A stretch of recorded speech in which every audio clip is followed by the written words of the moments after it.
সুপ্রভাত বন্ধুরা, কেমন আছেন আপনারা? নিশ্চয়ই খুব ভালো আছেন। আমিও বেশ ভালো আছি। আজকে বৃষ্টি নেই সকালের দিকটা, কেননা প্রতিদিন প্রায় সকালের দিকটা বা ভোরের দিকটা বৃষ্টি হচ্ছে। যাই হোক, ঠাকুরকে প্রণাম জানিয়ে আজকের দিনটা শুরু করলাম। আর আমার একটা নূতন দিনে আপনাদেরকেও সকলকে জানাই মন থেকে অনেক অনেক স্বাগত। সকালবেলায় ভেবে রেখেছিলাম যে আজকে রুমগুলো ডিপ ক্লিন করব। আপনাদের দাদাভাইকেও আজকে কিন্তু সাথে পেয়েছি। ওকে বলেছি তুমি রান্নাঘরটা একটুখানি ঝেড়ে ঝুড়ে পরিষ্কার করে দিও। কেননা জানি মেয়েদের কাজ রান্নাঘর ঝেড়ে ঝুড়ে পরিষ্কার করা, কিন্তু বাসনপত্র সমস্ত কিছু বের করে দিয়েছি। শুধুমাত্র ওকে বলেছি যে পরিষ্কার করে ঝেড়ে দিতে। তো সেই দিকটা সামলাচ্ছে, আর আমি এই যে ঘরগুলো গুছিয়ে নিচ্ছি। মানে গুছিয়ে নিচ্ছি বলতে ডিপ ক্লিন করে নেব, কেননা ফাঁদে ভর্তি হয়ে গেছে। তাছাড়া দিদির আসার কথা আছে। তো এইভাবে ঘর দুয়ার দেখলে বলবে যে কত অপরিষ্কারের মধ্যে থাকিস, একদম কাজকর্ম করিস না।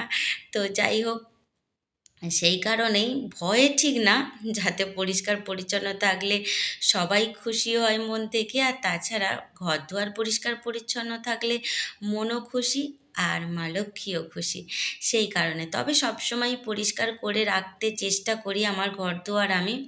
এমন নয় যে অপরিষ্কার রাখি, তবুও মাঝে মধ্যে একটু ডিপ ক্লিন করা প্রয়োজন পড়ে। আসলে ফাঁদগুলো কোথা থেকে যে এসে যায় সেটা বোঝা যায় না। আর দেয়ালগুলোর মধ্যেও অনেক সময় ধুলো উড়ে পড়ে। তো সেইগুলো সমস্তটাই আজকে ঝেড়ে পরিষ্কার করে নেব। সেই কারণে সকালবেলার কোনো টিফিন আপনাদের সঙ্গে শেয়ার করতে পারিনি। তবে কালকে রাত্রিরে পরোটা করেছিলাম, সেই পরোটা চা দিয়ে খেয়ে লেগে পড়েছি এই সব কাজকর্ম নিয়ে।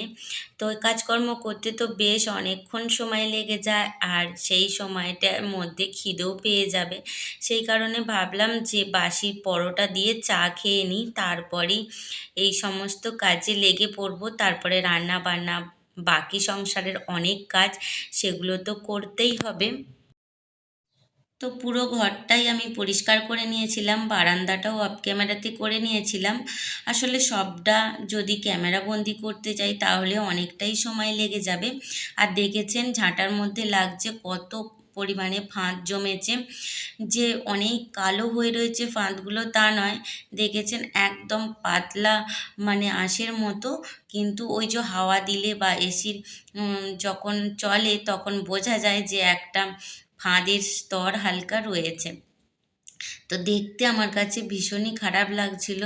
আর কালকেও বলেছিলাম যে শরীরটা ভালো ছিল না, না হলে কালকে যখন বিছানার চাদরগুলো উঠিয়েছিলাম ভেবেছিলাম তখনই পরিষ্কার করে দেব, কিন্তু শরীর একদমই বইছিল না। তার ফলে কালকে করাও হয়নি। তো আজকে ভাবলাম যে সকাল সকাল এই যে সমস্ত কাজগুলো করে নিয়ে তারপরে নূতন বিছানার চাদর মিলে দেব। যেহেতু ফাঁদগুলো ঝেড়েছি সেই কারণে এই যে খাটের এই সাইডগুলো ধুলো পড়ে, তো সেগুলোও পরিষ্কার করে নেব। মোটামুটি পুরো ঘরটাই একটু করে হাত বুলিয়ে পরিষ্কার করে নেব। খুব যে ময়লা বসে আছে তা কিন্তু নয়, সবসময়ই পরিষ্কার করার চেষ্টা করি। তবুও আজকে যখন ডিপ ক্লিন করছি ভাবছি যে সবই একবারে মুছে নেব। তো অনেক তো বকবক করছি আপনাদের সাথে, তবে সংসারের কাজগুলোও সেই সাথে করে চলেছি। আর আমার এই সংসারের খুঁটিনাটি কাজ আর আমার কথা যদি আপনাদের কোনো অংশে একটু হলেও ভালো লেগে থাকে তাহলে প্লিজ চ্যানেলটা সাবস্ক্রাইব করে আমার পাশে থাকবেন।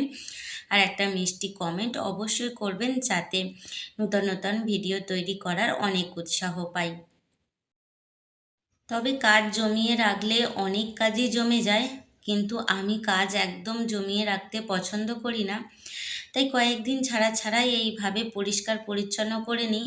আর ড্রেসিং টেবিল বা এই টেবিলটা, এটা তো প্রায় দিনই পরিষ্কার করে থাকি, তবে ঘরটা 15 দিন ছাড়া বা 10 দিন ছাড়া একটু ডিপ ক্লিন করে নেওয়ার চেষ্টা করি। তো এই যে বিছানার মধ্যে একটা মোটা চাদর পেতে রাখি, তার ফলে নিচের যে গদি বা তোশকগুলো রয়েছে সেগুলোতে যাতে না বেশি ধুলো যায়, সেই কারণেই একটা মোটা এরকম চাদর পেতে রাখি। তার উপরে রেগুলার যে চাদরটা সেটা মেলি। সেই কারণে বিছানার ভেতরের যে গদিটা সেটা কিন্তু ধুলো কম হয়।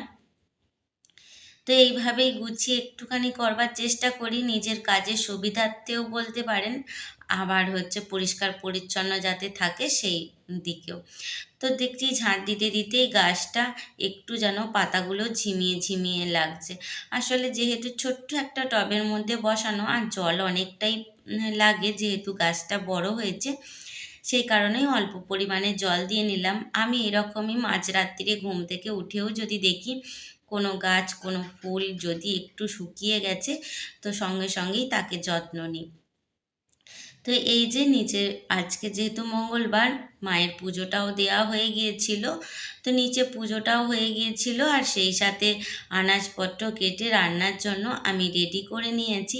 তো রান্নাটুখানি করলে মোটামুটি আমার সংসারের কাজ অর্ধেকটা কেন প্রায় শেষ হয়েই যাবে। আর যেহেতু ঝাড়াঝুড়ি করেছি, স্নানটাও করে নিয়েছিলাম, নিয়ে পুজোটা করে তারপরে এই যে রান্না বসিয়ে দিয়েছি। আপনাদের দাদাভাই এখনও কিন্তু রান্নাঘরটা পরিষ্কার করে উঠতে পারেনি।